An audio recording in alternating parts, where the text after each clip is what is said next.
വരെ നമ്മുടെ രാജ്യം കടന്നു പോകുന്ന ഒരു നിർണായക വിഷയത്തെക്കുറിച്ചാണ്.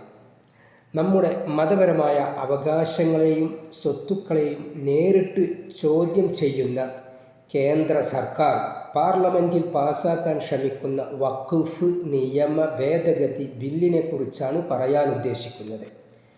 ഭരണഘടനയുടെ 25, 26, 14 എന്നീ അനുച്ഛേദങ്ങൾ ഈ രാജ്യത്തെ എല്ലാ മതങ്ങൾക്കും അവരുടെ വിശ്വാസങ്ങളും ആചാരങ്ങളും പിന്തുടരാനും മതസ്ഥാപനങ്ങൾ സ്ഥാപിക്കാനും സ്വത്ത് സമ്പാദിക്കാനും സംരക്ഷണം നൽകുന്നു.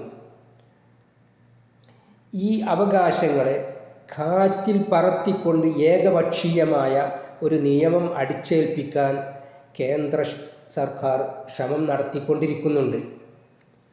ഭൂരിപക്ഷത്തിൻ്റെ ബലത്തിൽ നമ്മുടെ അവകാശങ്ങളെ കവർന്നെടുക്കാനുള്ള ഈ നീക്കം ഒരു കാരണവശാലും അംഗീകരിക്കാൻ ആവില്ല. അഥവാ ഭരണഘടനയെ തകർക്കാൻ നാം അനുവദിക്കാൻ പാടില്ല. മോഡി സർക്കാർ അധികാരത്തിൽ വന്നത് മുതൽ ന്യൂനപക്ഷങ്ങൾക്കെതിരെ, വിശിഷ്യ മുസ്ലിം സമുദായത്തിനെതിരെ തുടർച്ചയായ ആക്രമണങ്ങളാണ് ഉണ്ടായിക്കൊണ്ടിരിക്കുന്നത്. നമ്മുടെ സ്വത്തുക്കൾ കണ്ടുകെട്ടുന്നു, പള്ളികളും മദ്രസകളും തകർക്കുന്നു, നമ്മുടെ ഐഡൻറ്റിറ്റിയെ ഇല്ലാതാക്കാൻ ശ്രമിച്ചുകൊണ്ടിരിക്കുന്നു. അങ്ങനെ നാം നേരിട്ട് കാണുന്നുണ്ട്. ഇപ്പോൾ ഇതാ നമ്മുടെ മതപരമായ സ്വത്തുക്കളുടെ സംരക്ഷണത്തിനായി നിലകൊള്ളുന്ന വഖഫ് ബോർഡിൻ്റെ അധികാരങ്ങളെ വെട്ടിച്ചുരുക്കാനും വഖഫ് സ്വത്തുക്കൾ സർക്കാരിന് അധീനപ്പെടുത്താനുമുള്ള നീക്കവുമായി അവർ മുന്നോട്ട് വന്നിരിക്കുന്നു.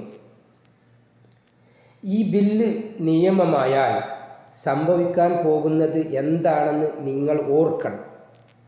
നമ്മുടെ പള്ളികൾ, മദ്രസകൾ, പള്ളികളോട് ചേർന്നുള്ള ഏക്കറുകണക്കിന് ഭൂമി, ഇതെല്ലാം ഇന്ത്യൻ ഗവൺമെൻറ് പിടിച്ചെടുക്കാൻ സാധ്യതയുണ്ട്, പിടിച്ചെടുക്കുക തന്നെ ചെയ്യും. അതാണ് നാം കണ്ടുകൊണ്ടിരിക്കുന്നത്. നമ്മുടെ മരിച്ചു പോയവർ അഥവാ ഇപ്പോൾ ഖബറിൽ കിടക്കുന്നവർ, ഇനി മരിക്കാനുള്ളവർ നമ്മൾ തന്നെയും നമ്മളിൽപ്പെട്ട എല്ലാവരെയും മറവ് ചെയ്യാൻ പോലും നമുക്ക് സ്വന്തമായി ഒരു ഇടം ഉണ്ടാവുകയില്ല. ഖബർ സന്ദർശിക്കാൻ ഒരവസരവും ഉണ്ടാവുകയില്ല. അഥവാ BJP ഭരിക്കുന്ന സംസ്ഥാനങ്ങളിൽ ഇത് നടപ്പാക്കാൻ അവർ കിണഞ്ഞു ശ്രമിച്ചുകൊണ്ടിരിക്കുകയാണ്. കേന്ദ്രത്തിലും അവർ ഇതിനുള്ള ആക്കം കൂട്ടിക്കൊണ്ടിരിക്കുകയാണ്. നമ്മുടെ കൊച്ചു കേരളത്തിൽ പോലും രാഷ്ട്രീയവും സാമ്പത്തികവുമായ നേട്ടങ്ങൾക്കായി ചില ആളുകൾ ഈ മുസ്ലിം വേട്ടയ്ക്ക് കൂട്ടുനിൽക്കുന്നു എന്നത് ഏറ്റവും ദുഃഖകരമായ കാര്യമാണ്. മുസ്ലിം നാമധാരികളായ ചില പണ്ഡിതന്മാർ പോലും ഈ നീക്കത്തെ പിന്തുണക്കുന്നു എന്നത് നമ്മൾ നേരിടുന്ന ഏറ്റവും വലിയ വെല്ലുവിളിയായിട്ടാണ് മനസ്സിലാക്കേണ്ടത്. സ്വന്തം താല്പര്യങ്ങൾക്കും സ്ഥാനമാനങ്ങൾക്കും വേണ്ടി സമുദായത്തെ ഒറ്റുകൊടുക്കുന്ന ഇത്തരം ആളുകളെ നാം തിരിച്ചറിയുകയും അവരെ ഒറ്റപ്പെടുത്തുകയും നമ്മുടെ കടമയാണിത്. ഈ സാഹചര്യത്തിൽ ഇസ്ലാമിനോടും മുസ്ലിങ്ങളോടും ആത്മാർത്ഥതയുള്ള ഓരോരുത്തരോടും എനിക്ക് അഭ്യർത്ഥിക്കാനുള്ളത് താഴെ പറയുന്ന ചില കാര്യങ്ങളാണ്. നിങ്ങളുടെ സ്ഥാനമാനങ്ങളും ലാഭങ്ങളും രാഷ്ട്രീയപരമായ ബന്ധങ്ങളും മാറ്റിവെച്ചുകൊണ്ട് കേരളത്തിലെ രാഷ്ട്രീയ പാർട്ടിയായ മുസ്ലിം ലീഗ് നടത്തുന്ന വഖഫ് സമരങ്ങൾക്ക് ഐക്യദാർഢ്യം പ്രഖ്യാപിക്കുക. അവരോടൊപ്പം ഈ പോരാട്ടത്തിൽ പങ്കാളി ആവുകയും ചെയ്യുക. തെറ്റുകൾ ഉണ്ടാവാം, കുറവുകൾ ഉണ്ടാകാം. പക്ഷേ മതവിശ്വാസികളുടെ അവകാശങ്ങൾ നേടിയെടുക്കുന്നതിന് വേണ്ടി ഒരു രാഷ്ട്രീയ പ്രസ്ഥാനം എന്ന നിലയ്ക്ക് അവരോട് സഹകരിക്കുക, ഞങ്ങളോട് സഹകരിക്കുക. മറ്റു സംസ്ഥാനങ്ങളിലെ സഹോദരങ്ങളോട് അവിടുത്തെ രാഷ്ട്രീയ പാർട്ടികളായ SDPI പോലെയുള്ള പ്രസ്ഥാനങ്ങളോടൊപ്പം ചേർന്ന് ഇസ്ലാമിൻ്റെ അവകാശങ്ങൾക്കായി അഥവാ മതങ്ങളുടെ അവകാശങ്ങൾക്കായി പോരാടാൻ തയ്യാറാവുക.